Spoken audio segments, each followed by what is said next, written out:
দিদি আমি শুনলাম আপনি নাকি মুখ্যমন্ত্রী। বালার মুখ্যমন্ত্রী বলুন দেখি এই প্রশ্নের উত্তরটা দিন। বলুন তো আই ডোন্ট নো মানে কি? আমি জানি না। জানে না।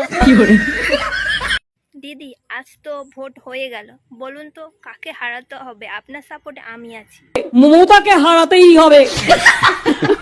তো দিদি আপনি কাকে ভোট দিয়েছেন আজ? আমি তৃণমূল সরকারের মমতা। দিদি বলুন তো আমি কাকে ভোট দেব? ভোটটা বিজেপিকে দিও কিন্তু। না দিদি আমি ভোটটা তোমাকেই দেব। এত মিথ্যে কথা বলে লজ্জা করে না? আচ্ছা দিদি, তৃণমূল আপনার জন্য কি কি করেছে?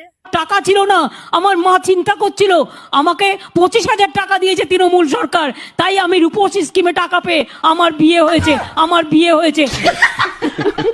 কি বললে দিদি, এ বয়সে বিয়ে? এই ভুলে গেলে আমার বিয়ে হলো সেদিন। দিদি, আমি ভুলে গেছি। আচ্ছা আপনার স্বামী কি করে? একটা কিচ্ছু করতে পারে না, নিষ্কর্মার ঢেকি। আচ্ছা দিদি আপনি আমাকে কি দিয়েছেন? ট্রান্সপোর্ট মিনিস্টার করেছি, তোকে এনভায়রনমেন্ট মিনিস্টার করেছি, তোকে হলদিয়া ডেভেলপমেন্ট বোর্ডের চেয়ারম্যান করেছি।